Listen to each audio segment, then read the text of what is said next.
যারা জালসায় এসেছেন, জালসায় আসতেছেন, জালসায় আসবেন, এদের প্রতি তোমার খাস রহমত তুমি নাজিল করে দাও আল্লাহ। খাস করে মা বোনদের খেদমতে তোমার দরবারে ফরিয়াদ করি আল্লাহ, মা বোনদেরকে তুমি জান্নাতি বানাইয়া দাও।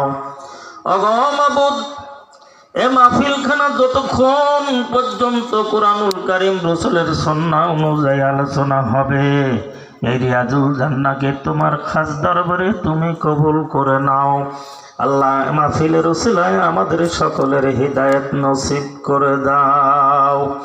সুবহান রাব্বিকা রব্বিল ইজ্জাতি আম্মা ইয়াসিফুন ওয়া সালামুন আলাল মুরসালিন والحمد لله رب العالمين وجعل آخر كلمتنا عند الموت لا إله إلا الله মুহাম্মাদুর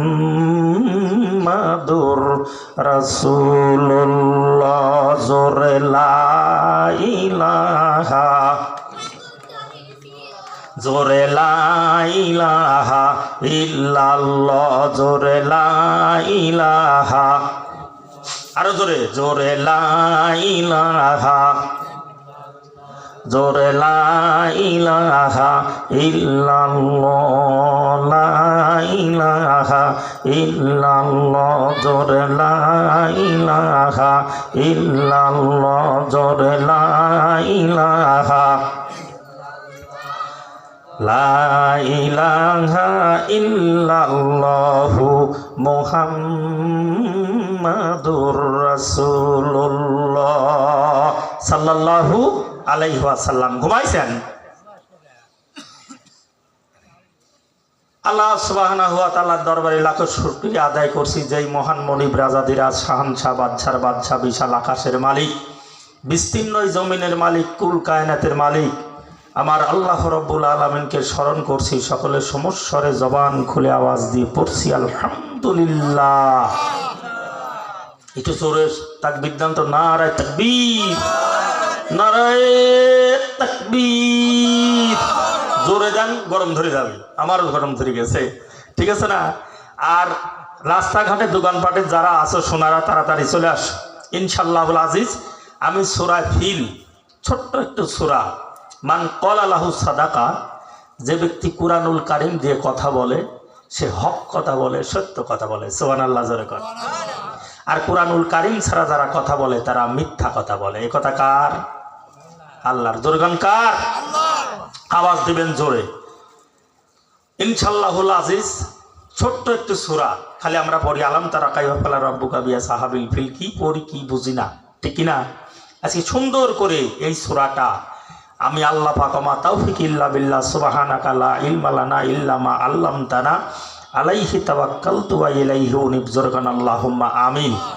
আল্লাহ পাক হাইট থেকে আমাকে মদদ দিক, আমি যেন এর উপরে, এই ছোট্ট সূরার উপরে আলোচনা করে আপনাদেরকে সুন্দরভাবে বোঝাতে পারি, আপনারা যেন বুঝতে পারেন, বুঝে শুনে ইনশাআল্লাহুল আজিজ জান্নাতি মানুষে আমরা বাড়ি ফিরবো। জোরে কোন ঠিক কিনা? আরো জোরে কোন ঠিক কিনা? নারে তাকবীর। ছোট্ট একটু সূরা, সূরা ফিল। এই সূরা ফিলটা আল্লাহ রাব্বুল আলামিন বিশ্বনবী মুহাম্মদুর রাসূলুল্লাহ সাল্লাল্লাহু আলাইহি ওয়াসাল্লামের জন্মের 50 দিন পূর্বে এই ঘটনাটা ঘটেছিল। ভালো করে বোঝেন কিন্তু, আমাদের প্রিয় নবী, দয়ার নবী, মায়ের নবী, রহমতের নবী, বরকতের নবী জন্মের 50 দিন আগে এই ঘটনাটা ঘটেছিল। একটি সূরা আপনাকে বুঝতে হলে সেই সূরাটা শুদ্ধ তেলাওয়াত হতে হবে। 2 নম্বরে তার বঙ্গানুবাদ জানতে হবে। 3 নম্বরে তার ব্যাখ্যা জানতে হবে। 4 নম্বরে তার বাস্তব ব্যাখ্যা রূপ, যেটা আমরা নিয়ে দেহে মনে অন্তরে ঢুকায়ে ইনশাআল্লাহ বাড়ি যাব। আল্লাহ তৌফিক দান করুন। জোরে গান আমিন। আরো জোরে বলে আমিন। হিস্সা কিচ্ছা ইতিহাস বহুত বলা যাবে। আমি যে কারণে এই সূরাটা দিচ্ছি সেটা হলো, এটা হলো রিয়াজুল জান্নাহ। জান্নাতের বাগান, সুবহানাল্লাহ বলবেন না? সকলের নসিবে হয়েছে? কথা কয় না। সকলের নসিবে এই জান্নাত হয়েছে? হয় নাই। আমি আজ রাস্তাঘাটে, দোকানপাটে, বাড়িতে বসে তুমি মুছে তেল মারতেছো, বাহাদুরি করতেছো, কোরআন সত্য না মিথ্যা? কথা বলেন, সত্য না মিথ্যা? হাদিস সত্য না মিথ্যা? আল্লাহর নবী বলেন এটা হলো রিয়াজিল জান্নাত, জান্নাতের বাগান।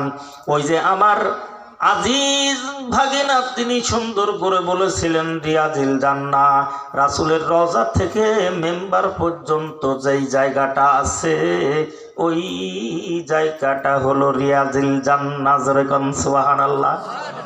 ও বন্ধুরা, লক্ষ্য করে শুনুন, ভালো করে শুনুন, ভূমিকায় যাব না, আমি সুন্দরভাবে কথাটা আপনাদের বোঝাতে চাই। এটা হলো সূরা ফিল। ফিল মানে হলো হাতি। ফিল মানে কি? হাতি। কথা কন, ছোট না বড়? জঙ্গলের ভেতর সবচাইতে বড় প্রাণী হলো হাতি। এই হস্তি নামে সূরা আমার আল্লাহ পাক দান করলেন। এই সূরাটি আমার আল্লাহ পাক কেন দিলেন? এত বড় বিশাল হাতি। আপনারা বলবেন হুজুর হাতির চাইতে একটু ছোট গরু নামে কোনো সূরা আছে নাকি? কোরআনুল কারীমের 2 নম্বর সূরা, সূরাতু আল বাকারা। বাকারাতুন মানে হলো গাভী। তাহলে গাভী গরু না? কথা কয় না? গাভী আপনাদের বাড়ি আছে না? আছে। আপনাদের বাড়ি যারা গাভী আছে এই গাভীগুলি দুধ দেয় কি দেয় না? কোরআনুল কারীম বলছে, ও বন্ধুগণ ভালো করে শোনেন, কোরআনুল কারীম কি সুন্দর করে বলতেছেন, এই গাভীগুলি আমি তোমাদের দিলাম গৃহপালিত পশু হিসাবে। তোমরা গাভীগুলি, পশুগুলিকে তোমরা লালন পালন করো, তোমরা খাওয়াও, আর ও দুধ দেয়। এই দুধগুলি মানুষের জন্য খাবার, পুষ্টিকর খাবার। জোরে কোন ঠিক কিনা? আমার ভাইরা রে, জান্নাতের ভিতরে আল্লাহ পাক 4টা নহর রেখেছেন। 4টা নহর। জোরে কোন কয়টা? 4টা। জান্নাতের ভিতরে আল্লাহ পাক 4টা নহর রেখেছেন। তার মধ্যে একটা হলো দুধের নহর। সুবহানাল্লাহ। জোরে কোন। আমার ভাইরা, এই সূরাটি আল্লাহ রাব্বুল আলামিন হুজুর সাল্লাল্লাহু আলাইহি ওয়াসাল্লামের জন্মের 50 দিন আগে যে ঘটনাটা ঘটেছিল, আল্লাহর নবীকে এই সূরাটা নাজিল করলেন। হুজুরের বয়স যখন 50 বছর, তখনই এই সূরাটা আল্লাহ পাক নাজিল করলেন। ঘটনা ঘটেছে জন্মের 50 দিন আগে। বোঝেন নাই কথা? ঘটনাটা ঘটেছে জন্মের 50 দিন আগে, আর 50 বছর পরে আল্লাহ পাক এই সূরাটা রাসূলের উপরে নাজিল করলেন। নাজিল করলেন কি? আমার সাথে পড়েন, আলাম তারা। বলেন বলেন, আলাম তারা। ও নবী আপনি কি দেখেন নাই? তারা মানে হলো দেখা। আলাম তারা, ও নবী আপনি কি দেখেন নাই? রসুল তো তখন জন্মগ্রহণই করে নাই, ঠিক কিনা? কথাটা ভালো করে বোঝেন। তাহলে দেখলো কেমনে? প্রশ্ন আছে না নাই? জন্মই হয় নাই, নবীর দেখলো কেমনে? আল্লাহ পাক বললেন আলাম তারা, ও নবী আপনি কি দেখেন নাই? কাইফা ফাআলা রাব্বুকা বিআসহাবিল ফিল। জোরে কোন আল্লাহু আকবার। ও নবী আপনি কি দেখেন নাই হস্তি বাহিনীদের সাথে আমি আল্লাহ পাক কি রকম ব্যবহার করেছিলাম? আপনি কি দেখেন নাই? এই যে আমি ওয়াজ করতেছি, আপনারা আমারে দেখতেছেন, ঠিক কিনা? কথা কয় না? দেখতেছেন না? আমি আপনাদের দেখতেছি, আপনারা আমাকে দেখতেছেন। এটা হলো দেখা। কিন্তু নবীর জন্মই হয় নাই। নবীর জন্মের 50 দিন আগে এই ঘটনা ঘটেছিল। আর আল্লাহ পাক 50 বছর নবীজির যখন বয়স, তখন এই সূরাটা নাজিল করলেন। আমার বন্ধুগণ, এই সূরাটা কোরআন শরীফে 105 নম্বর সূরা, সূরার নাম হলো ফিল, হাতি। মক্কাতে অবতীর্ণ হয়েছে। এর আয়াত হলো 5, রুকু হলো 1। আয়াত হলো 5, রুকু হলো 1। এর অর্থ হলো, ও নবী আপনি কি দেখেন নাই হস্তি বাহিনীর সাথে আমি আল্লাহ পাক কি রকম ব্যবহার করেছি, কি রকম ঘটনা ওদের জীবনে ঘটেছে, আপনি কি দেখেন নাই? আলাম তারা কাইফা ফাআলা রাব্বুকা বিআসহাবিল ফিল আলাম ইয়াজআল কাইদাহুম ফি তাদলিল। জোরে কোন আল্লাহু আকবার। তিনি কি তাদের চক্রান্ত ব্যর্থ করে দেন নাই? কে ব্যর্থ করেছেন? আল্লাহ। জোরে কোন কে? আল্লাহ। এরপরে তাদের বিরুদ্ধে আলাম তারা কাইফা ফাআলা রাব্বুকা বিআসহাবিল ফিল আলাম ইয়াজআল কাইদাহুম ফি তাদলিল। জোরে কোন আল্লাহু আকবার। এরপরে কি? ওয়া আরসালা আলাইহিম তাইরান আবাবিল। তাদের উপরে আল্লাহ পাক ঝাঁকে ঝাঁকে পাখি, ফুল পক্ষী কুলকে পাঠিয়েছেন, পাখিকে পাঠিয়েছেন। আমরা কই আবাবিল পাখি, ঠিকই না? কথা কয় না? কি কই? কিন্তু না, তয়রান মানে হলো পাখি, আবাবিল মানে ঝাঁকে ঝাঁকে। সুবহানাল্লাহ, জোরে কোন। এজন্য কুরআনুল কারীমের মাহফিলে আসতে হয়। আমরা সারা জীবন শুনছি আবাবিল পাখি, আবাবিল পাখি, আবাবিল পাখি, ঠিকই না? কিন্তু আবাবিল মানে ঝাঁকে ঝাঁকে, তয়রান মানে পাখি, তয়রান আবাবিল। এই তয়রান মানে হলো পাখি, আর আবাবিল মানে ঝাঁকে ঝাঁকে। ঝাঁকে ঝাঁকে আল্লাহ পাক তার বাইতুল্লাহ রক্ষা করার জন্য ঝাঁকে ঝাঁকে পক্ষীকুলকে পাঠিয়েছেন। একবার জোরে বলা যাবে কি সুবহানাল্লাহ? আমার বন্ধুগণ, তারমিহিম বিহিজারাতিম মিন সিজ্জিল ফাজআলাহুম কাআসফিম মাকুল। যেরকম আল্লাহু আকবার। যারা তাদের উপরে প্রস্তর নিক্ষেপ করেছিল, প্রস্তর মানে পাথর।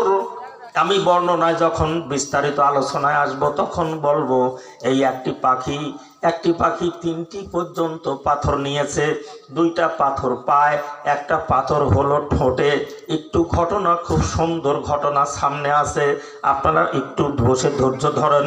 আমি বিস্তারিত যখন আলোচনায় যাব ও বন্ধুগণ, তখন সুন্দরভাবে আপনার শুনে মজা পাবেন। একটু জোরে বলা যাবে কি আল্লাহু আকবার? এরপরে আল্লাহ পাক কতবার তিনি তাদেরকে ভক্ষিত তৃণ সাদৃশ্য করে দেন, একবারে নিশ্চিহ্ন করে দিলেন তাদেরকে। এই হলো কালেমার, এই হলো সূরার শাব্দিক অর্থ। এবার বিস্তারিত আসেন, ব্যাখ্যায় যাই। আমার বন্ধুগণ, লক্ষ্য করে শুনুন, ভালো করে শুনুন আমার ভাইরা। মক্কা নগরীতে আল্লাহ পাক এই বাইতুল্লাহ, যারা হজ করেছেন তারা জানেন, আল্লাহর বাইতুল্লাহ, এই বাইতুল্লাহ মানুষ হজে যায় কি যায় না? কথা কন।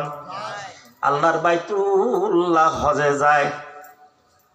আল্লাহর নবীর সাহাবী হযরত আবু বকর রাদিয়াল্লাহু তাআলা আনহু 1 নম্বর সাহাবী। জোরে কোন ঠিক কি না? কথা কন না কে? ঘুম ধরবে তো। 1 নম্বর সাহাবীর নাম কি? আবু বকর। জোরে কোন কি? আবু বকর। 2 নম্বর সাহাবী হলো হযরত ওমর রাদিয়াল্লাহু তাআলা আনহুমা। 3 নম্বর সাহাবী হযরত উসমান রাদিয়াল্লাহু তাআলা আনহু। 4র্থ নম্বর সাহাবী হলেন হযরত আলী রাদিয়াল্লাহু তাআলা আনহু। আপনারা বলবেন হুজুর সূরা ফিলের তাফসীর করতে গিয়ে এই সাহাবীদের নাম কেন আনতেছেন? এর ঘটনাটা আছে। আমি 1 নম্বর সাহাবী হযরত আবু বকর রাদিয়াল্লাহু তাআলা আনহু। তার দুটি কন্যা সন্তান ছিল। বড় কন্যার সন্তান নাম ছিল আসমা রাদিয়াল্লাহু তাআলা আনহা, আর ছোট কন্যার সন্তানের নাম ছিল হযরত আয়েশা রাদিয়াল্লাহু তাআলা আনহা। জোরে কোন মারহাবা, আরো জোরে বলেন। ও বন্ধুগণ ভালো করে শুনুন, আবু বকর রাদিয়াল্লাহু তাআলা আনহুর 1 নম্বর কন্যা হযরত আসমা রাদিয়াল্লাহু তাআলা আনহা, ইনি 10 বছরের বড়, আয়েশার থেকে 10 বছরের বড়। ভালো করে শোনেন, আয়েশার 6 বছরে হুজুরের সঙ্গে বিবাহ হয়েছেন, 9 বছরে হুজুরের ঘরে গেছেন। এই দিকে আমি যাব না, আমি শুধু বলতে চাইলাম বন্ধুরা, আবু বকরের 2টা কন্যা আসমা রাদিয়াল্লাহু তাআলা আনহা 10 বছরের বড়, ইনি যুবতী হয়ে উঠেছেন। হযরত আয়েশা রাদিয়াল্লাহু তাআলা আনহা ছোট। বড় যারা থাকে তারা বাড়িতে পর্দার ভিতরে থাকে। জোরেগণ ঠিক কি না? কথা কয় না? পর্দার ভিতরে থাকে। আসমা রাদিয়াল্লাহু তাআলা আনহা বাড়িতে বসে থাকেন, বাড়ির কাজকর্মগুলি সারেন। আর ছোট হযরত আয়েশা রাদিয়াল্লাহু তাআলা আনহা, এই দিকে আমি যাব না, আয়েশার বর্ণনা না, আসমা রাদিয়াল্লাহু তাআলা আনহা বাড়িতে। এবার আবু বকর রাদিয়াল্লাহু তাআলা আনহুর বাড়িতে একজন ভিক্ষুক চলে এলেন। এই ভিক্ষুকটার একটা হাত নাই, একটা পাও নাই, একটি চোখ অন্ধ। এই ভিক্ষুকটা হযরত আবু বকর রাদিয়াল্লাহু তাআলা আনহুর বাড়িতে যায় হাঁক দিলেন, ও মা কে আসো, আমার একটু ভিক্ষা দাও। আমাদের দেশে ফকির আছে না নাই? যেই বাড়িতে ফকির ভিক্ষা দেয় না, ভিক্ষা পায় না, ওই ফকির আর ওই বাড়িতে কোনোদিন যায় না। যদি জিজ্ঞাসা করা হয় ওই বাড়ি যে বাদরুলি কলে ওরা কাটটি, ওরা ভিক্ষা দেয় না, আমার সময়ের দাম আছে, ঠিক কিনা? যে বাড়ি ভিক্ষা দেয় না ওই বাড়ি শুধু শুধু হাঁক দিয়ে লাভ নাই। আমি যেই বাড়িতে ভিক্ষা পাই ওই বাড়িতে তাড়াতাড়ি চলে যাব। আমাদের দেশের ফকিররা বোঝে, কিন্তু ওই দেশের ফকিরের একটা সুন্দর ঘটনা আমি আপনাদের শোনাবো ইনশাল্লাহ। এই সূরার তাফসীরের ভিতরে এই ঘটনাটা আছে, বানোয়াটি কোনো ঘটনা না। আমার ভাইরা রে,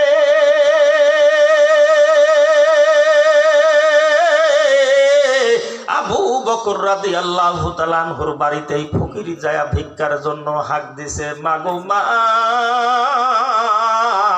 আমারে 1 মুঠ ভিক্ষা দাও। হযরত আসমা রাদিয়াল্লাহু তাআলা আনহা উনি বাড়িতে ভিতরে, মা রান্না বান্নার কাজে ব্যস্ত। ডাক দিয়ে বলে, আসমা, ফকিরকে 1 মুঠ ভিক্ষা দাও, যে বসে থাকে সেই তো দেয়, ঠিক কিনা?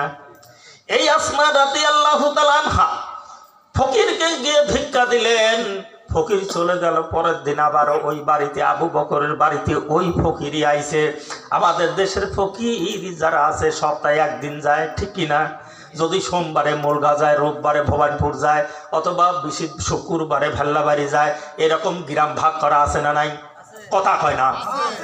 আছে না নাই?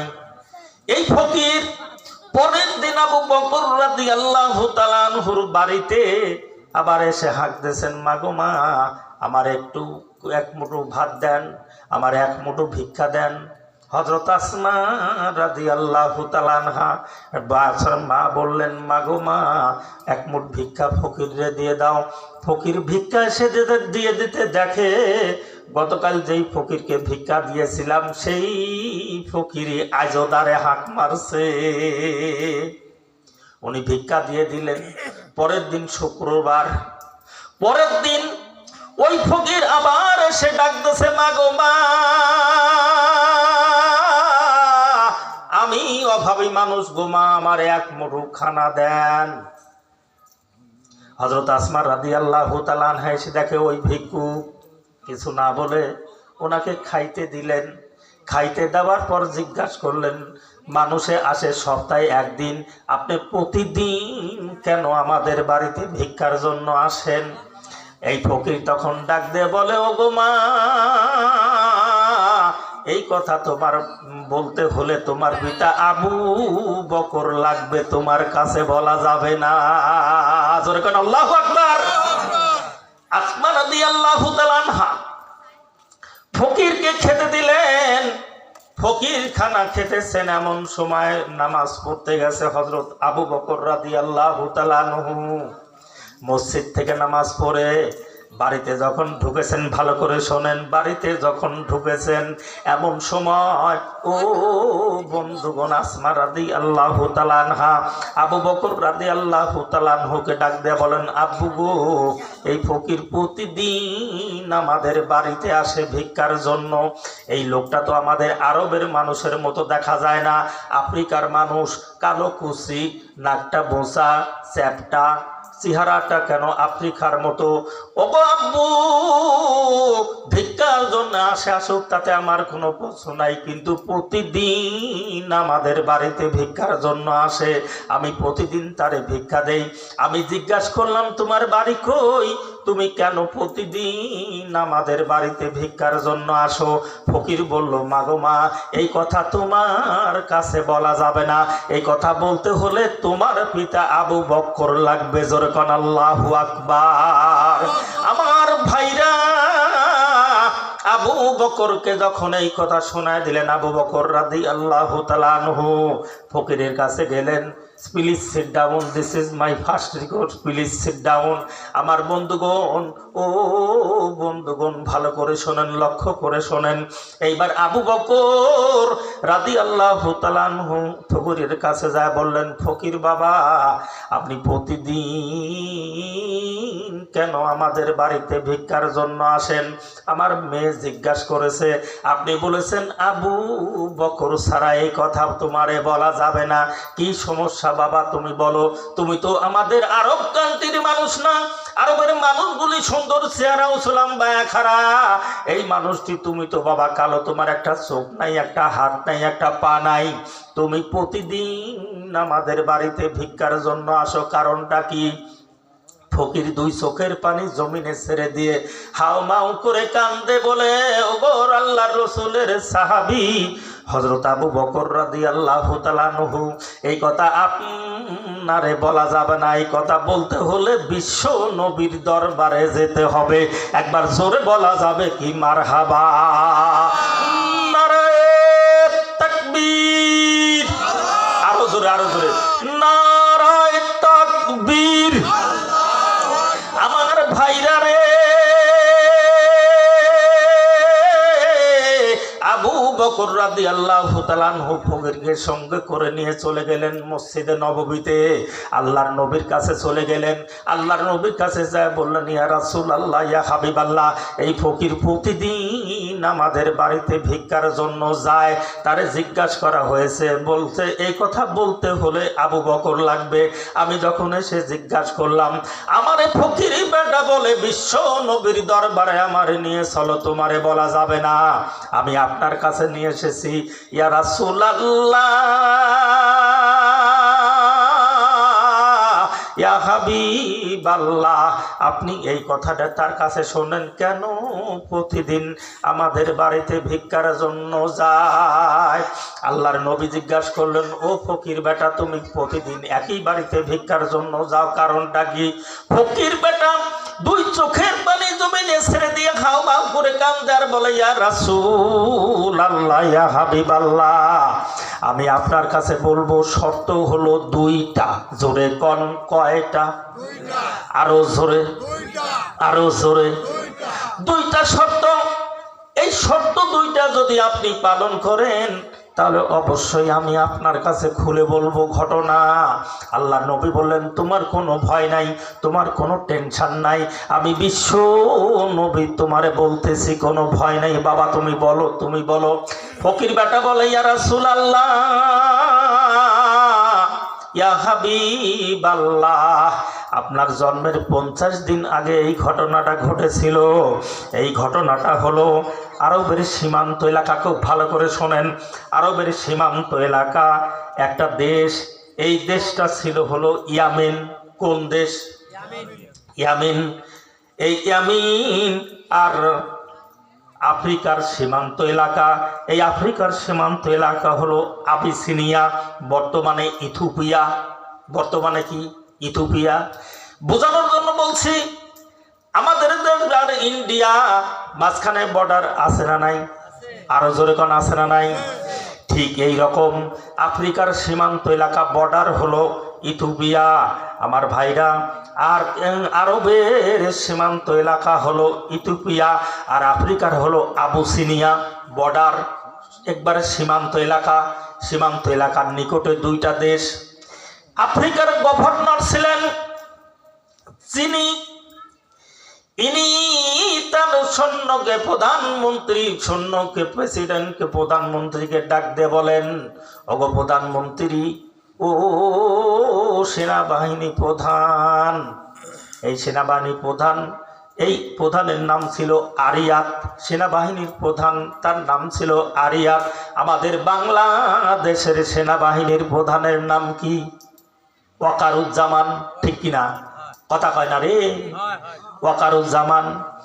ওই আবিসিনিয়ার সেনাপ্রধানের নাম ছিল আরিয়াত। আর 2 নম্বরের সেনাপ্রধান যিনি ছিলেন তার নাম ছিল আব্রাহা। তার নাম কি? আব্রাহা। ভালো করে শোনেন, 2 নম্বর সেনাপ্রধান। 1 নম্বর সেনাপ্রধান হলো আরিয়াত। বাদশা ডাক দেয়া বলেন, ও নাজ্জাশী ডাক দেয়া বলেন, ও সেনাপ্রধান, আমার মনে বড় শখ, আমার মনে বড় শখ, এই ইথিওপিয়াটা আমার পেটের ভিতরে, আফ্রিকার এই ইথিওপিয়াটা যদি আমি দখল করে নিতে পারি তাহলে আমার রাষ্ট্রটা খুব সুন্দর একটা গোলাকার হয়। এই দেশটা দখল করতে হবে। এই দেশে সম্পদ আছে, খনিজ সম্পদ আছে, ডিজেল আছে, পেট্রোল আছে, সোনার খনি, তেলের খনি, ডিজেলের খনি, কয়লার খনি আরব কান্ট্রিতে ভরপুর করে দিয়েছেন আল্লাহ পাক খনি দিয়ে। জোরে জোরে কোন ঠিক কিনা? আমার মূল গ্রামবাসীরা লক্ষ্য করে শুনুন, ভালো করে শুনুন। আবিসিনিয়ার এই বাদশা নাজ্জাশী সেনাপ্রধানকে ডাক দিয়া বলেন, এই ইথিওপিয়াটা দখল করতে হবে, ইয়ামেনটা দখল করতে হবে। ইয়ামিন দখল করলে কি দিবেন আপনারে? ইয়ামিন যদি দখল হয়ে যায় আমি তোমাকে গভর্নর বানাবো। কি বানাবো? ইথিওপিয়ার গভর্নর বানাবো। সেনাপ্রধানের যখন এই প্রস্তাব দেওয়া হলো, সেনাপ্রধান বললে, আমার 2টি শর্ত আছে, আমি রাষ্ট্র দখল করে দেব, কিন্তু শর্ত আরো 2টা। জোরে কোন কয়টা? শর্ত 2টা। 1 নম্বর শর্ত হলো আমাকে ইয়ামিনের ইথিওপিয়ার গভর্নর বানাতে হবে, ইথিওপিয়ার গভর্নর বানাতে হবে। আর 2 নম্বর শর্ত হলো আমার নিচে যে সেনাপ্রধান আছে আব্রাহা, এই বেটা আমার কথা শোনে না, একটু পাল্টেরা। এর আপনি শক্ত করে বলে দিবেন বাদশা, আপনি শক্ত করে বলে দিবেন ও যেন আমার কথা বেশি বেশি শোনে, ও যেন ঘাটতারা না করে। এই 2টা শর্ত হলে আমি ইয়ামিন দখল করে দেব। বাদশা বললেন, ঠিক আছে, আমি তোমার 2টা শর্তে রাজি, এইবার ট্যাম্পে সই করেন, খালি মুখে হবে না। বাদশার লিখিত দিয়ে দিলেন, ঠিক আছে, ইথিওপিয়া যদি দখল হয়ে যায় তাহলে আমি তোমাকে ইথিওপিয়ার গভর্নর বানাবো। আর 2 নম্বরে বাদশা, 2 নম্বরে যে সেনাপ্রধান আছে আব্রাহা, আব্রাহাকে বলে দেব শক্ত করে তুমি যা হুকুম দিবে এই হুকুমগুলি সে শুনবে। বাদশা তখন আব্রাহা বাদশা হয় নাই। 2 নম্বর সেনাপ্রধান ডাক দিয়ে বলেন, এ বেটা শোনো, কি কইলে, তোমার উপরেও একজন সেনাপ্রধান আছে আরিয়াত, তুমি তার কথা ঠিক মতো শুনবে, কিন্তু পাগলামো করবে না। তুমি বলে শয়তানি করো, সেনাপ্রধানের কথা বলে তুমি শোনো না, তুমি একটু ঘাটতেরা। এই ঘাটতেরামো করা যাবে না, সেনাপ্রধানের হুকুম শুনতে হবে, মানতে হবে, এটা হলো রুল। ঠিক কিনা? বলে দিলেন। এরপরে আরব কান্ট্রিতে যারা গেছেন, ওই সময় পুলিশ ছিল না, বিডিআর ছিল না, সেনাবাহিনী ছিল না, র্যাব ছিল না, নৌবাহিনী ছিল না, বিমান বাহিনী ছিল না, সেনাবাহিনী ছিল না। ও একটা পুলিশ টুলিশ দিয়ে রাষ্ট্র পরিচালনা করে। আমার ভাইরা রে, আরিয়াত তার সৈন্যবাহিনী নিয়ে ইয়ামেনের উপরে হামলা করলো। আমার ভাইরা, অল্প দিনের ভিতরে ইয়ামিন দখল হয়ে গেল। জোরে কোন আল্লাহু আকবার। ইয়ামিন তখন দখল হয়ে গেল। বাদশা নাজ্জাশীকে ডাক দিয়ে বলা হলো, ও বাদশা, আপনার সঙ্গে আমার যে শর্ত ছিল, এই শর্ত আমি ইয়ামিনের গভর্নর হব, ইয়ামিনের গভর্নর আমারে বানান। কিন্তু 2 নম্বর সেনাপ্রধান আব্রাহা কয়, সব মানি না, মানি না, মানি না, মানি না। এখন আল্লাহু আকবার। সেনাপ্রধান আরিয়াতকে গভর্নর বানালে আমি মানি না। ও তো যুদ্ধ করে নেই, ও খালি ওয়ারলেস আর টেলিফোন নিয়ে ঘুরছে, ও ওয়ারলেস আর টেলিফোন নিয়ে ঘুরেছে। আর আমি যুদ্ধ করেছি, আমি নিজে যুদ্ধ করেছি। আব্রাহা বলতেছে আমি নিজে যুদ্ধ করেছি সৈন্য দিয়ে। বিশ্বাস যদি না হয়, প্রধান সেনাপ্রধান আরিয়াতকে আমার সঙ্গে যুদ্ধ করার কথা বলেন। ও যদি আমার সঙ্গে যুদ্ধ করে পারে, তাহলে ওরে গভর্নর বানান। আর ও যদি আমার সঙ্গে যুদ্ধ করে না পারে, তাহলে আমি হব ইয়ামেনের গভর্নর। আমার ভাইরা, এইবার বাদশা কোনো উপায় পায় না, নিরুপায় হইয়া 2 সেনাপ্রধানের, প্রথম সেনাপ্রধান আরিয়াত এবং 2 নম্বর সেনাপ্রধান আব্রাহা, এই দুজনের যুদ্ধ লাগাই দিলেন। 2 জনের ভীষণ যুদ্ধ লেগে গেল, 2 জনের ভীষণ যুদ্ধ লেগে গেল। বিভিন্ন রণকৌশল দিয়ে তারা একজন আরেকজনের তরবারি ঠেকাতে লাগলেন, অথবা বন্দুকের গুলি ঠেকাতে লাগলেন। আমার ভাইরা, কিছুক্ষণ যুদ্ধ করার পরে আব্রাহা এমন গুলি করেছেন, আরিয়াতের মাথার খুলি উড়ে চলে গেছে। একবার জোরে বলা যাবে কি আল্লাহু আকবার। 1 নম্বর সেনাপ্রধানের মাথার খুলি উড়ে চলে গেল, জমিনে ঢাল খায় যখন পড়ে গেল। ও বন্ধু গোনা 2 নম্বর সেনাপ্রধান আব্রাহা তিনি দাঁড়িয়ে বললেন, বাদশা নামদার দেখেছেন, আমি হলাম যুদ্ধের সৈনিক, আমি নিজে যুদ্ধ করেছি, আমি ইয়ামেন দখল করেছি সৈন্য নিয়ে। ও শুধু টেলিফোন আর ওয়ারনেস নিয়ে ঘুরেছে। এইবার ও তো ফাইনাল কাজ, আমারে গভর্নর বানান। বাদশা নাজ্জাশী আব্রাহাকে বললেন, ঠিক আছে, তোমাকে গভর্নর বানানো হলো। এইবার আব্রাহা বাদশা নাজ্জাশীকে ডাক দিয়ে বলেন, বাদশা নামদার, যুদ্ধ বিধ্বস্ত দেশ, ক্ষতিগ্রহণ হয়েছে, স্কুল ভেঙেছে, কলেজ ভেঙেছে, রাস্তা ভেঙেছে, ব্রিজ ভেঙেছে। যে দেশে যুদ্ধ হয় সে দেশে ভেঙে চুরে চুরমার হয়ে যায়, যেরকম ঠিক কিনা। বাদশা নাজ্জাশীর কাছে অর্থ চাইলেন, বিপুল পরিমাণে আমারে অর্থ দিতে হবে।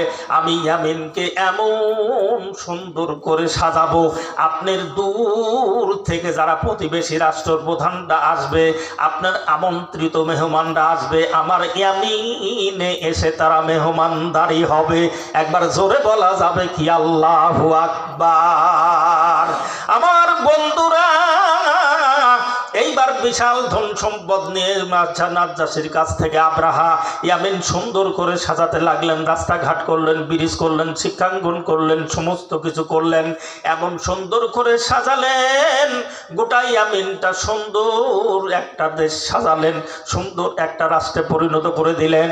আমার ভাইরা, এমন সময় লক্ষ্য করে দেখে টুপলা বেঁধে মানুষজন, জিলহজ মাস শুরু হয়ে গেছে, টুপলা বেঁধে গাটুরি বেঁধে সব মক্কায় হজ করার জন্য যাচ্ছে। এইবার আব্রাহা ডাক দিয়ে বলেন, ও সেনাপ্রধান, ও লোকজন, এই লোকগুলি কোথায় যায়, এই লোকগুলি কোথায় যায়, এই লোকগুলি কোথায় যেতেছে? কয়, বাদশা আপনি কি জানেন না, এটা জিলহজ মাস, এটা হলো হজের মৌসুম। এই হজে যেতেছে এই লোকগুলি, আল্লাহর বাইতুল্লাহ তওয়াফের জন্য যাচ্ছে, হজে যাচ্ছে। হজে যারা যায়, আরাফার ময়দানে যায় জন্য হাজি যদি আল্লাহর দরবারে হাত তোলে, সে ঘুম পারুক, উঠে বসুক, নামাজ পড়ুক, জিকির করুক, তসবিহ পড়ুক, ঘুম পারুক, আর হাত তুলে আল্লাহর দরবারে দোয়া করার সঙ্গে সঙ্গে আল্লাহ পাক সমস্ত জীবনের গুনাহগুলি মাফ করে দেন। সুবহানাল্লাহ বলবেন না? একটু জোরে বলা যাবে না সুবহানাল্লাহ? আমার বন্ধুরা, এইবার চলে গেলেন তিনি হাজিরা যখন চলে যাচ্ছেন মক্কায় হজ করার জন্য। হজ করলে কি হয়? বাদশা আব্রাহা বললেন, হজ করলে কি হয়? কয়, হজ করলে জীবনের সমস্ত গুনাহগুলি মাফ হয়ে যায়। মুসলমানেরা হজে যেতেছে, ও বন্ধুগণ, ওই সময় খ্রিস্টানেরাও হজ করত। ওই খ্রিস্টানেরাও দল বেঁধে গাঠি বেঁধে হজের উদ্দেশ্যে রওনা হয়ে চলে যেতেছে।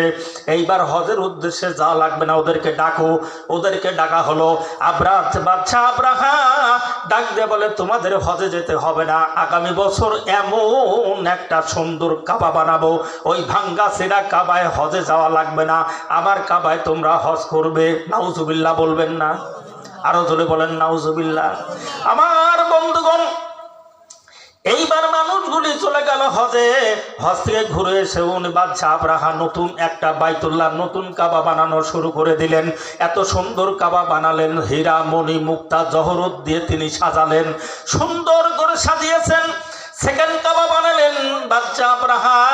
সেকেন্ড কাবা বানানোর পরে তামাম দুনিয়া নিঃশব্দ হয়ে গেল। সেকেন্ড কাবা বানিয়েছেন বাদশাহ আবরাহা। এই দেশের কোনো মানুষ মক্কাতে হজ করতে যেতে পারবে না। আমার এই কাবা তারা হজ করবে, আমার কাবা জিয়ারত করবে, এখানে তোয়াফ করবে। এখানে যদি তোয়াফ করে ওই বান্দাগুলির সমস্ত জীবনের গুনাহগুলি মাফ হয়ে যাবে। জোরে কর নাউজুবিল্লাহ। আমার বন্ধুগণ, হজ করার জন্য, এইবার হজ করার জন্য যখন এই প্রোগ্রামটা চালু করে দিলেন, সুন্দর করে আল্লাহর নতুন একটা বাইতুল্লাহ বানালেন। সুন্দর বাইতুল্লাহ বানিয়ে বাদশাহ নাজ্জাশীকে দাওয়াত দিলেন, আপনি উদ্বোধন করবেন এখানে এসে। আগামী মাসের ডিসেম্বর, এই ডিসেম্বর চলে গেল জানুয়ারির 30 তারিখ। এই জানুয়ারির 30 তারিখে আপনি চলে আসবেন আমাদের এই কাবা উদ্বোধন করার জন্য। সর্বপ্রথম আপনি কাবা উদ্বোধন করবেন, আর এই কাবা তারপরে জনগণের জন্য উন্মুক্ত করে ছেড়ে দেওয়া হবে। এই জন্য বাদশাহ নাজ্জাশীকে দাওয়াত দেওয়া হলো। উনি ডেটও দিলেন। এন দ্য টাইম আরব বণিকরা ব্যবসার উদ্দেশ্যে সিরিয়া যেতেন, মিশরে যেতেন, শাম যেতেন, ইয়ামিন যেতেন, এরপরে বিভিন্ন রাষ্ট্রে ব্যবসার জন্য চলে গেছেন। আরব একদল বণিক, একদল যুবক ব্যবসার জন্য ইয়েমেনে চলে এলেন। গোটা ইয়ামিনটা এত সুন্দর সজ্জিত করে বাতি দিয়ে সাজিয়েছেন। গোটা ইয়ামিনটা একটা সুন্দর করে সাজানো হয়েছে, আলো দিয়ে, বাতি দিয়ে, ফুল দিয়ে, বিভিন্ন জিনিস দিয়ে। এইবার যুবকগুলি বলে, তোমাদের দেশে কি বিশ্বকাপ খেলা? কয় না, বিশ্বকাপ খেলা না। কয় এত সুন্দর করে সাজানো হয়েছে, কারণটা কি? কয় কারণ হলো তুমি জানো না কোন দেশে বাড়ি, কোন দেশে ঘর। আমাদের দেশের বাদশাহ আবরাহা সুন্দর একটা কাবা বানিয়েছেন। এই কাবাটা হীরা মণি মুক্তা জহরত দিয়ে সাজিয়েছেন। আরবের ভাঙা কাবায় আর কেউ যাবে না, এখানে সব হজ করবে। এই জন্য সেকেন্ড কাবা বানিয়েছেন। আরব বণিকগণ, এই দেশে যারা মুসলমান আছে, যুবক নামাজ পড়ে না, কেউ যদি নামাজকে গালি দেয়, ওই যুবক কি তারে ছাড়বে? কথা কয় না, কথা কয় না, ছাড়বে? জীবনেও সে নামাজ পড়ে না, কিন্তু অন্য কেউ যদি মুসলমানের গালি দেয়, কি ছাড়বে? জীবনেও নামাজ পড়ে না, রোজা করে না, কেউ যদি মুসলমানদেরকে গালি দেয়, ওই যুবক কি বসে থাকবে? থাকবে না। আমার ভাইরা, আরবের একদল যুবক ব্যবসার জন্য এখানে এসেছে। গোটা ইয়ামিন সুন্দর করে সাজানো দেখে বলতেছে, এটা কি বিশ্বকাপ খেলা হবে তোমার দেশে? কয় না। তোমাদের দেশে কি ক্রিকেট খেলা হবে? কয় না। কি জন্য সাজিয়েছেন? কয় তোমরা জানো না কোন দেশে বাড়ি, কোন দেশে ঘর, তোমরা জানো না। আমাদের দেশে বাদশাহ আবরাহা সেকেন্ড কাবা বানিয়েছেন, সুন্দর করে একটা সেকেন্ড কাবা বানিয়েছেন। এই কাবায় বাদশাহ নাজ্জাশী উদ্বোধনের জন্য আসবে, এই জন্য গোটা ইয়ামিনকে সুন্দর করে সাজিয়েছেন। যখন বলছে সেকেন্ড কাবা বানানো হয়েছে, তখন ওই যুবকগুলির কলিজায় আঘাত লেগেছে। আল্লাহ, তামাম পৃথিবীর মানুষগুলি আমাদের মক্কায় হজ করার জন্য আসে।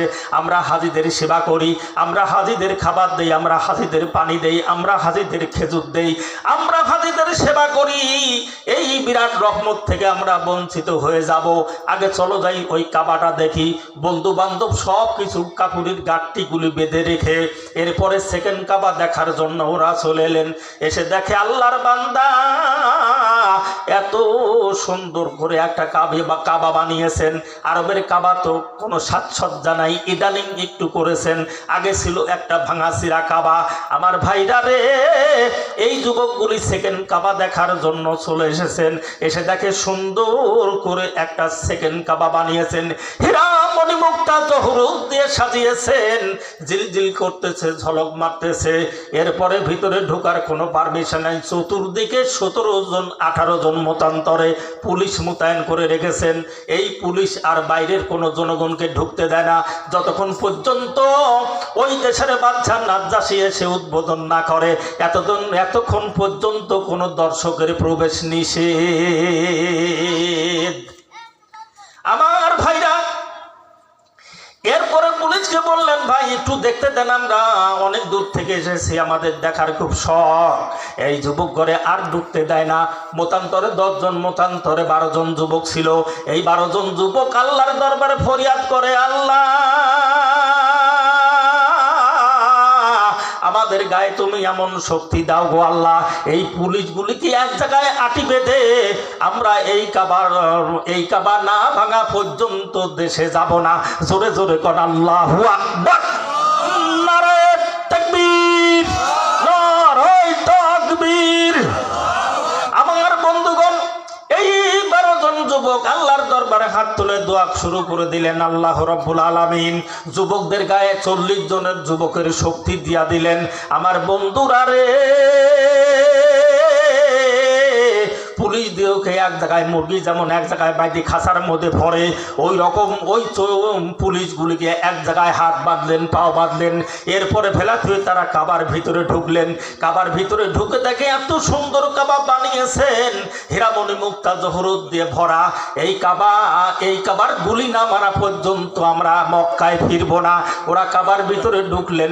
কাবার ভিতরে ঢুকে পেশাব পায়খানা করে পায়খানাগুলি ছিটায়া ছুটায়া লেপি লুপিয়ে গোটা কাবা গন্ধ বানায় দিয়েছে। জোরে করে আল্লাহু আকবার। আমার বন্ধুগণ, এরপরে বিভিন্ন মানুষ এসে দেখে পুলিশগুলি সব বন্দি করা, হাত বাঁধা, পাও বাঁধা। কারণ কি এত দুর্গন্ধ কিসের আসে? পুলিশগুলো হাত ছেড়ে দিলেন। এরপরে বললেন, তোমাদের এই অবস্থা কেন?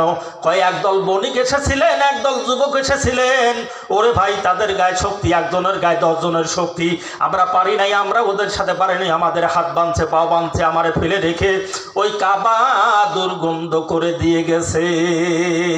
কাবার ভিতরে যায় দেখে, আরে আল্লাহ, এই কাবা আর মানুষের যাওয়ার জন্যই দুর্গন্ধ। ওই এলাকায় কোনো কিছু করাই, এই যে 12 জন যুবকের পায়খানা, তারপরে লেপা, গন্ধ আছে না নাই? কথা হয় না রে মানুষ?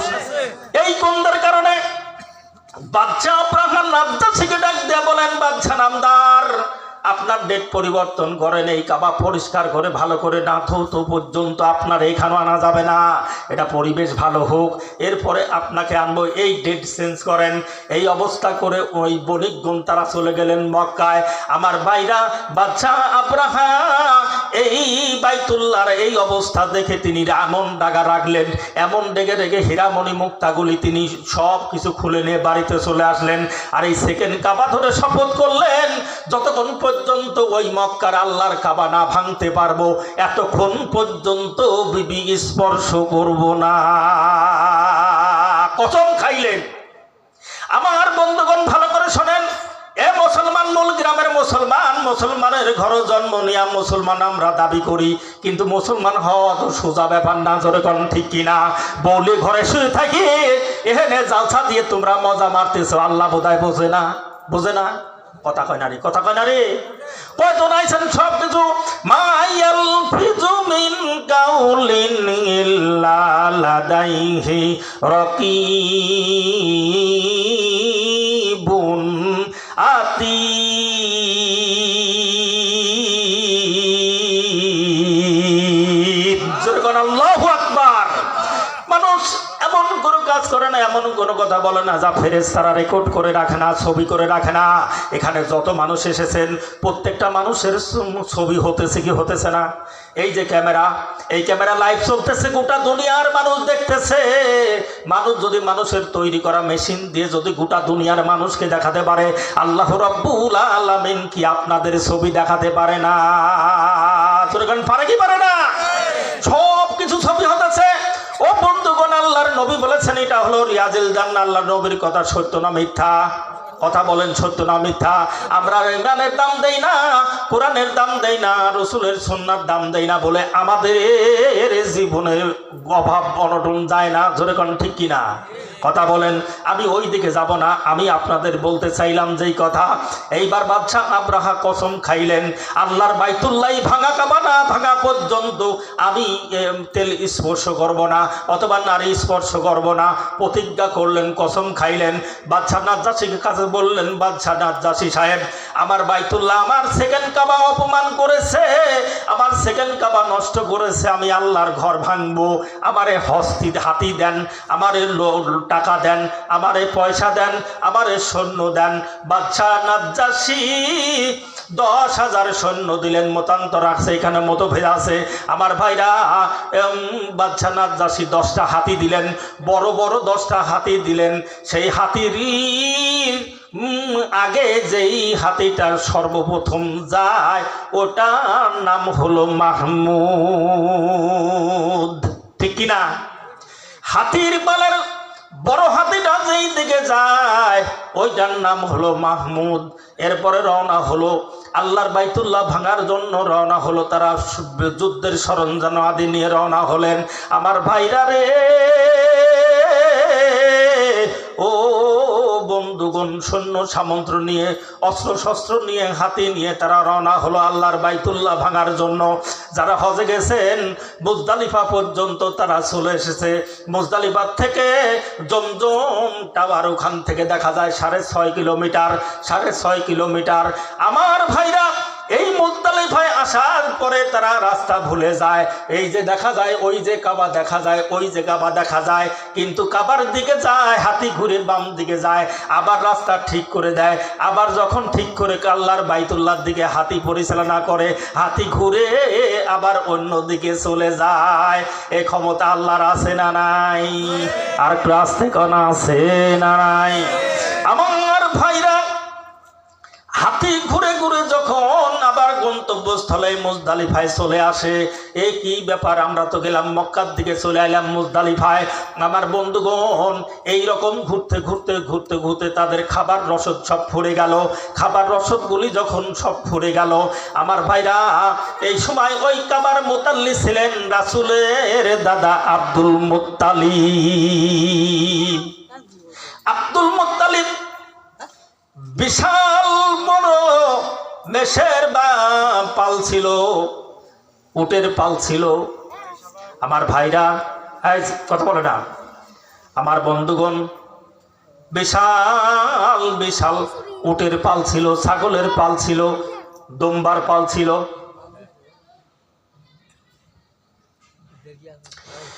এই পাল থেকে বাদশাহ আব্রাহা অনেকগুলি উট ধরে নিয়ে এসেছেন, দুম্বা ধরে নিয়ে এসেছেন, জবাই করে খাবে। এই বাদশাহ আব্দুল মুত্তালিবের রাখালেরা দৌড়ে চলে গেলেন রাসূলের দাদা আব্দুল মুত্তালিবের কাছে। আব্দুল মুত্তালিবের কাছে যে বললেন, হুজুর, সর্বনাশ হয়ে গেছে। কি হলো? বলে, আল্লাহর বাইতুল্লাহ ভাঙার জন্য বাদশাহ আব্রাহার সৈন্য সামন্ত্রী নিয়ে এসেছে, হাতির বহর নিয়ে এসেছে, আমাদের পাল থেকে তারা দুম্বা ছাগল ধরে নিয়ে চলে গেছে, আপনি তাড়াতাড়ি যান। আব্দুল মুত্তালিব তিনি চলে গেলেন বাদশাহ আব্রাহার কাছে। বাদশাহ আব্রাহার কাছে যা বললেন, আপনি কে? বলে, আমি হলাম বাদশাহ আব্রাহা। কোথায় যাবেন? বলে, যাব আল্লাহর বাইতুল্লাহ ভাঙার জন্য।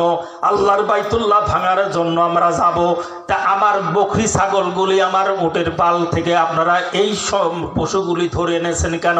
ওই ওই ছাগলের, ওই দুম্বার, ওই উটের মালিক হলাম আমি। আমার ছাগল ভেড়া উট সব দিয়ে দেন। আমারে চেনেন, আমি হলাম কাবার মুতাল্লি, আমি হলাম আরব কান্ট্রির ভিতরে, গোটা বিশ্বের ভিতরে আল্লাহর একটি মাত্র কাবা, সেই কাবার মুতাল্লি হলাম আমি হলাম এখানকার প্রেসিডেন্ট। আমার মাল তুমি নিয়ে হজম করতে পারবে না। ভালো যদি চাও আব্রাহা, আমার ছাগল ভেড়া উট দুম্বা যা যা নেছাও তাড়াতাড়ি ফেরত দাও। তুমি যাবে আল্লাহর বাইতুল্লাহ ভাঙতে, যাও, আমার কোনো আপত্তি নাই, আমি তোমারে ওই ব্যাপারে বাধা দেব না। এরপরে সমস্ত ধন ছাগলগুলি উটগুলি দুম্বাগুলি আব্বা আব্দুল মুত্তালিব নিয়ে চলে এলেন। আব্দুল মুত্তালিব নিয়ে চলে আসার পরে ভাইরা আমার, যেই জায়গায় স্বর্ণের বাদ দিয়ে পানি পড়ে, কাবা শরীফের স্বর্ণের বাদ দিয়ে পানি পড়ে, ওই জায়গাতে আব্দুল মুত্তালিব এসে চাবিখানা এরকম ঝুলায় রেখে আল্লাহর দরবারে চোখের পানি তুলে হাত তুলে দোয়া করে, আল্লাহ বাদশা আবরাহা এসেছে তোমার কাবা ভাঙার জন্য। ও মাবুদ, তুমি আল্লাহ, তোমার ঘর তুমি রক্ষা করো। সে আল্লাহ আজও আছে না নাই? আরো জোরে বলেন, আছে না নাই? আমার বন্ধুগণ, ওই জায়গায় কোনো বান্দা, এরপরে ওখান থেকে হচ্ছে 5 থেকে 6 হাত দূরে হলো মাকামে মাহমুদ। আমার ভাইরা, মাকামে ইব্রাহিম, ওই মাকামে ইব্রাহিমের ভিতরে 2টা ইব্রাহিম আলাইহিস সালামের পদচিহ্ন আছে। ওই জায়গায় দাঁড়িয়ে কোনো বান্দা যদি 2 রাকাত নামাজ পড়ে, ওই বান্দার দোয়া সঙ্গে সঙ্গে আল্লাহ রাব্বুল আলামিন কবুল করে নেন। সুবহানাল্লাহ, জোরে কোন। এবার আব্দুল মুত্তালিব দোয়া করে তিনি চলে এলেন। আকাশে ভীষণ মেঘ শুরু হয়ে গেল। আমার বাইরা, কালো পশ্চিম গগনে বিশাল মেঘ, কালো আধার হয়ে আসতেছে। আমার বন্ধুগণ ভালো করে শুনুন। আর ইয়ামিন থেকে একজন পাদ্রী এসেছেন, ইয়ামিন থেকে একজন পাদ্রী এসেছেন। সেই পাদ্রীটার নাম হলো আবু নাসের। আবু নাসের নাম কি? আবু নাসের খ্রিস্টানদের পাদ্রী হয়। খ্রিস্টানেরাও হজ করার জন্য যেতেন, আমি কিন্তু ওয়াজের ভিতরে বলেছি। এই আবু নাসের পাদ্রী তিনি চিন্তা করলেন, আল্লাহর ঘর বাইতুল্লাহ বাদশা আবরাহা কোনোদিন ভাঙতে পারবে না। আমার মনে বিশ্বাস, আমার বন্ধুগণ, মাঝখানে অনেক ঘটনা ঘটে গেছে। এই অনেক ঘটনায় এর ভিতরে নিহিত আছে। পুরা যদি বর্ণনা করা যায় 3 থেকে 4 ঘন্টা সময় লাগবে। আমি মেন কথাগুলি আপনাদের জানিয়ে দিতে চাই। আমার ভাইরা ও বন্ধুগণ, এরপরে নাসের তিনি ইয়ামিন থেকে আল্লাহর বাইতুল্লাহ ভাঙবে। আল্লাহর বাইতুল্লাহ তো ভাঙতে পারবে না। কি দৃশ্য আল্লাহ ওদের করে সচক্ষে দেখার জন্য আগেই চলে এসেছেন। কাবার পাশে একটি পাহাড় আছে, পাহাড়টার নাম হলো কুবাইস। কি নাম? কুবাইস।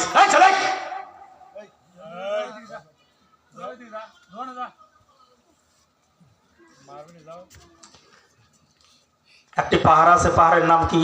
কুবাইস। এই কুবাইস পাহাড়ের ভিতরে একটা ছোট্ট গর্ত আছে। ওই গর্তের ভিতরে একদিন আগে এই আবু নাসের পাদ্রী ওখানে গর্তের ভিতরে লুকায় রয়েছে। দেখি কি করে আল্লাহ পাক, দেখি কি করে। এই গর্তের ভিতরে আব্দুল মুত্তালিব চাবিখানা কাবার সঙ্গে লাগায়া উনি ওই গর্তের ভিতরে ঢুকতেছেন। মাথায় ঠিক লেগে গেছে, তুমি কে? তুমি কে? এই তুমি কে? তুমি কে? বলে, আমি হলাম আবু নাসের, আমি ইয়ামিন থেকে, আমি পাদ্রী, আমি ইয়ামিন থেকে এসেছি। আল্লাহর বাইতুল্লাহ বাদশা আবরাহা ভাঙার জন্য এসেছে। আমার মনে বিশ্বাস ওই আল্লাহ রাব্বুল আলামিন একজন আছে, তার বাইতুল্লাহ তো ভাঙতে পারবে না। কোন শাস্তি ওদের দেয় সচক্ষে দেখার জন্য একদিন আগে এই পাথরের গর্তের ভিতরে এসে বসে রয়েছি। একবার জোরে বলা যাবে কি সুবহানাল্লাহ? আমার ভাইরা, এরপরে আব্দুল মুত্তালিবর ভিতরে ঢুকে বললেন। দুজনে মুখখানা বের করে দিয়ে কাবার দিকে তাকিয়ে রয়েছেন। এমন সময় আল্লাহর এই যে পাখি তয়রান আবাবিল, জোরে কোন আল্লাহু আকবার। আলাম তারা কাইফা ফাআলা রাব্বুকা বিআসহাবিল ফিল। পড়েন সঙ্গাই, আলাম ইয়াজআল কাইদাহুম ফি তাদলিল ওয়া আরসালা আলাইহিম তয়রান আবাবিল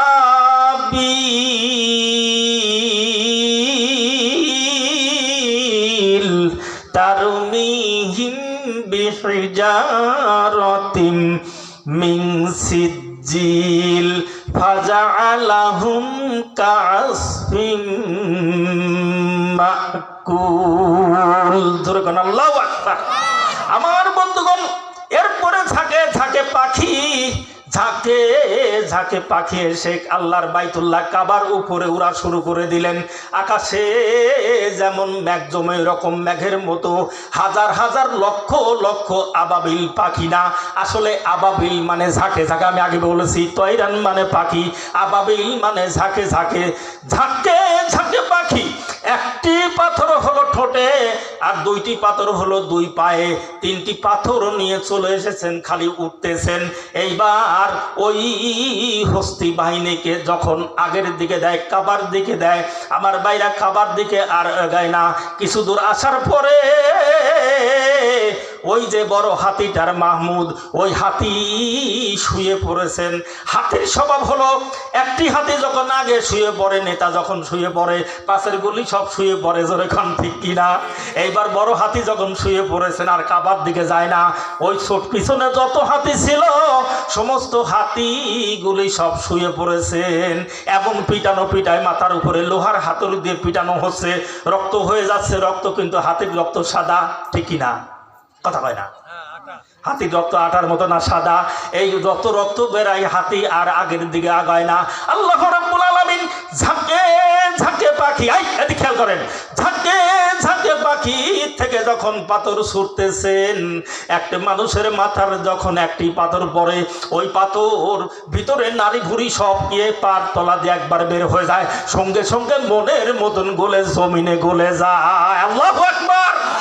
আমার ভাইরা, এই ফকির বেটা মনে আছে ওয়াজ, ফকির বেটার বর্ণনা, কিন্তু এগুলি সব ফকিরের বর্ণনা। ফকির বেটা বলতেছেন, ইয়া রাসূলুল্লাহ, ইয়া হাবিবাল্লাহ, আমি ওই বড় যে হাতিটা ছিল, ওই হাতির মাহমুদ ছিলাম। আমি হাতির মাহমুদ ছিলাম। আমি আল্লাহর বাইতুল্লাহ ভাঙতে চাই নাই। আল্লাহ, আমি আল্লাহর কাছে হাত তুলে দোয়া করেছি, আল্লাহ তোমার বাইতুল্লাহ ভাঙার পক্ষে আমি না, কিন্তু আমি বাদশার চাকরি করি, বাদশার হুকুম না মানলে আমার অবস্থা খারাপ আছে। এই জন্য আল্লাহ তুমি আমারে বাঁচায় দাও। এই আল্লাহর বাইতুল্লাহ, তোমার বাইতুল্লাহ ভাঙার জন্য যেই দৃশ্যটা হবে, এই দৃশ্যটা নতুন প্রজন্মের কাছে আমার সচক্ষে দেখায়ও, আমি যেন নতুন প্রজন্মের কাছে বলতে পারি। আল্লাহু আকবার। আল্লাহ রাব্বুল আলামিন দোয়া কবুল করলেন। এমন ভাবে পাথর শুরু হয়ে গেল, এই পাথর গুলি পড়তে পড়তে সমস্ত হাতির উপরে পড়ে, হাতিগুলি গলে যায়, মানুষের উপরে পড়ে, মানুষের উপরে গলে যায়। সুন্দর একটা কথা হলো, ওই পাথরের উপরে নাম লেখা ছিল আব্দুর রশিদ, আব্দুর রশিদের ছেলে রফিক। এই রফিকের মাথায় পড়বে এই পাথর। এই বজলুর বেটা হলো খলিল, এই খলিলের মাথায় পড়বে এই পাথর। হঠাৎ করে একটি পাখি শুধু ঘরে ঘুরতে ঘুরতে ঘুরতে ঘুরতে এই আব্দুর রহিমকে পাওয়া যায় না, আব্দুর রহিমকে পাওয়া যায় না। কই গেল লক্ষ্য করে দেখে আব্দুর রহিম অনেক দূরে দৌড়ায় চলে গেছে। পাখি ওখানে তার পাশ দৌড়ে চলে গেছে। ও ঘরের মধ্যে ঢুকেছে, পাখিটা ঘরের মধ্যেই ঢুকেছে, মাথার উপরে ফেলেছে, সঙ্গে সঙ্গে গলে মোমের মতো পানি হয়ে গেছে। একবার জোরে বলা যাবে কি আল্লাহু আকবার। লা ইলাহা ইল্লাল্লাহ, জোরে লা ইলাহা, জোরে লা ইলাহা ইল্লাল্লাহ, লা ইলাহা,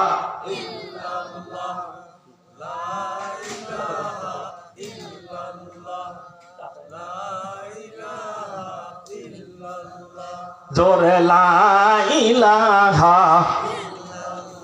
জোরে লা ইলাহা ইল্লাল্লাহ, জোরে লা ইলাহা, লা ইলাহা ইল্লাল্লাহু মুহাম্মাদুর রাসূলুল্লাহ। ফকির বেটা বলতেছেন, ও গর আল্লাহর নবী, ইয়া রাসূলুল্লাহ, ইয়া হাবিবাল্লাহ, আমি ওই হাতির ছিলাম মাহমুদ। আমার হাতি এই যখন প্রথমে বসে পড়েছে, সমস্ত হাতিগুলি বসে পড়েছে। আমি কোনোদিনও চাই নাই আল্লাহ আমি তোমার বাইতুল্লাহ ভাঙার পক্ষে ছিলাম না। আল্লাহ গো, তুমি আমার হায়াত দারাজ করো,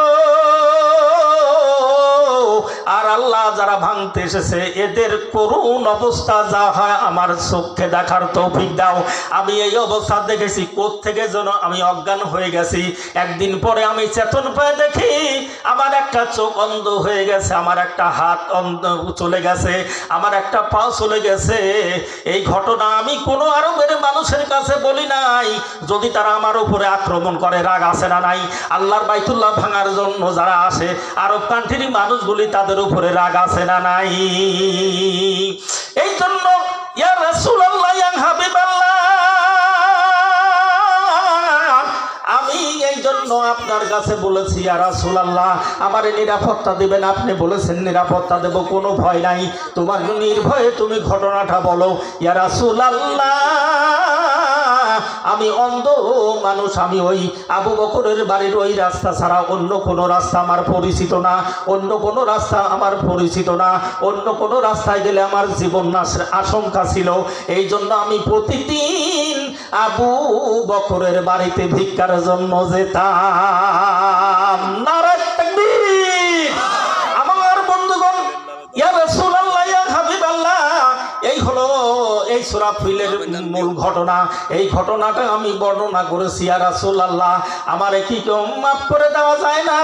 আল্লাহর নবী বলেন, ও দুনিয়াবাসীরা ভালো করে শুনুন, লক্ষ্য করে শুনুন, আমার নবী তো রহমতের নবী, জোরে গান ঠিক কিনা?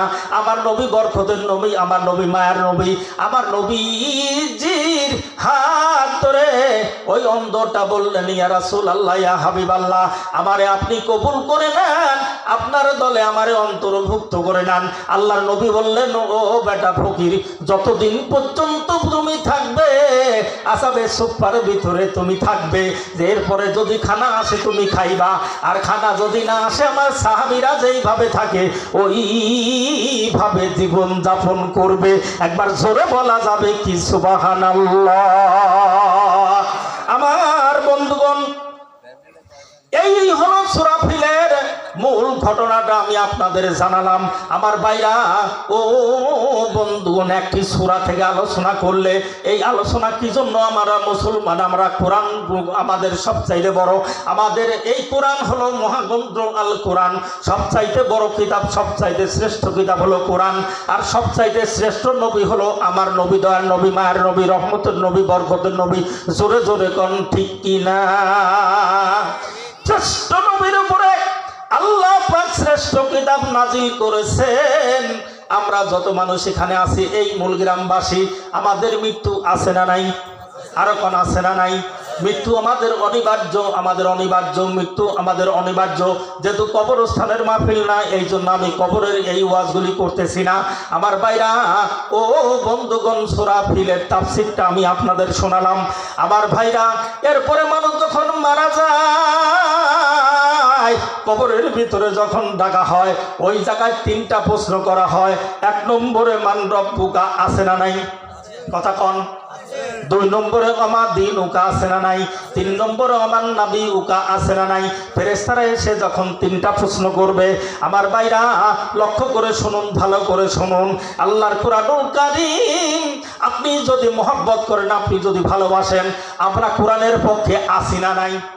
কারা কারা আসি হাত উঁচু করে আল্লাহরে দেখাই।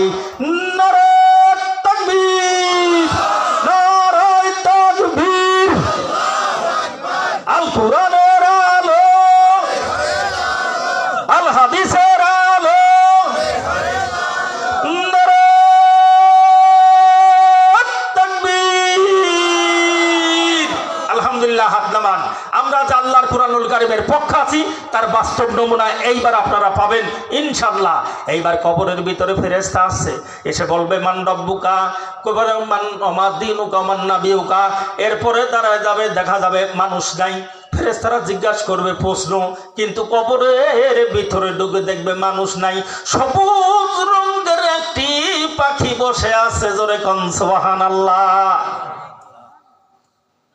কি রঙের পাখি? সবুজ রঙের একটা সুন্দর পাখি বসে আছে।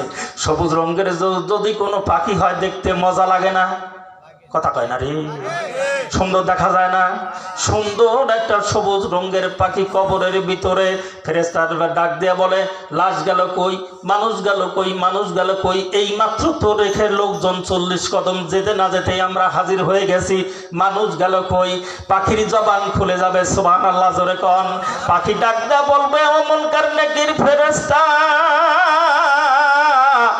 আমি হলাম আল্লাহ রাব্বুল আলামিনের কুরআনুল কারীম। জোরে কোন আল্লাহু আকবার।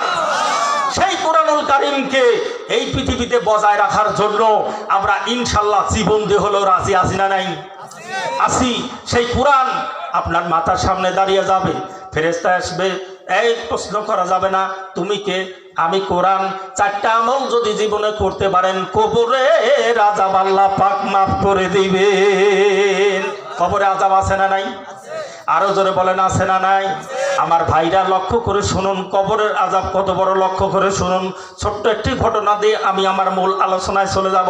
আমার ভাইরা, আমার বন্ধুরা রে, কবরের আযাব কত ভয়াবহ। 70 থেকে 72টা সাপ হবে, কোনো কোনো বর্ণনায় 99টা সাপ হবে। একটি কবরের ভিতরে বিষাক্ত সাপ আসবে, সেই সাপগুলি একবার দংশন করবে, কিয়ামত পর্যন্ত যন্ত্রণায় ভোগ করবে। খুব সোজা, তাই না? আহা, কবরের জ্বালা বহর জ্বালা রে বান্দা, মৌতের জ্বালা বহর জ্বালা রে। সারা জীবন কাঁদলেন রাসূল, কাঁদরে মানুষ, তার মতো মরণের জ্বালা বহর জ্বালা রে বান্দা, কবরের জ্বালা বহর জ্বালা রে। জীবনে যদি 4টা আমল করতে পারেন ও বন্ধুগণ, এরপরে যখন ডান পাশ থেকে আসবে, ডান পাশে দাঁড়িয়ে যাবে আপনার নামাজ, মারহাবা জোরে কোন। বাম পাশ থেকে যখন ফেরেশতারা আসবে ধরার জন্য আপনারে, বাম পাশে দাঁড়িয়ে যাবে আপনার রোজা। আল্লাহু আকবার জোরে কোন। এইবার ভালো ভালো দান সদকাগুলি করবেন দুনিয়ায়। পায়ের দিক থেকে যখন ফেরেশতারা আসবে, সমস্ত ফেরেশতারা বলবেন, দাঁড়ান, তুমি কে? বলে, আমি হলাম আল্লাহর কুরআনুল কারীম জীবিত রাখার জন্য দুনিয়ার দান সদকা। আল্লাহু আকবার জোরে কোন। সেই কোরআনকে টিকায় রাখার জন্য 1000, 2000, 5000, 10000, 20000, 50000 যে যা পারেন আল্লাহর ওয়াস্তে 5 মিনিটের ভিতরে দেন। আমি একটা সুন্দর ঘটনা আপনাদের শুনে তারপরে এটি টেনে দেব। আল্লাহর কোন বান্দা আছেন, আশারায়ে মুবাশশারা 10 জন সাহাবীদের ভিতরে একজন সাহাবী, নাম করেন নাম হযরত আবু বকর রাদিয়াল্লাহু তাআলা আনহুর ঘটনার থেকে আমি এই ঘটনাটা টানছি। আল্লাহর কোন বান্দা আছেন 1002 একটা মানুষও যাবেন না আখেরি মোনাজাত না করে? আমার ভাইরা ও বন্ধুগণ, মা বোনেরা, অনেক টাকা দিয়েছেন, 1 বোঝা টাকা দিয়েছেন। দোয়া করবো, হাত তুলুন, দোয়া করি। আল্লাহুম্মা আমিন। কবরে আব্বা আর নয়া শিলে বাড়ি ফিরিয়া,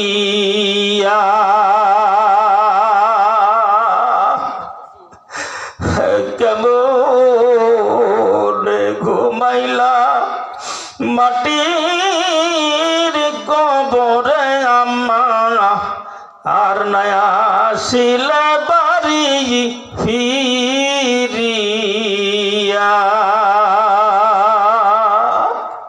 রব্বুল আলামিন পিতা মাতা গহীন অন্ধকারের বাসিন্দা হয়ে গেছে, আলমে বারজাখের বাসিন্দা হয়ে গেছে। কলিজার টুকরা বেটা দৌড়ে এসে 500 টাকা দান করে, আরে 500 টাকা দান করে, আরে 1000 টাকা দান করে। আল্লাহ আল্লাহ, পিতা মাতার কবর গুলিরে তুমি নূর দিয়ে মনোয়ার করে দাও। জোরে জোরে কোন আমিন। লা ইলাহা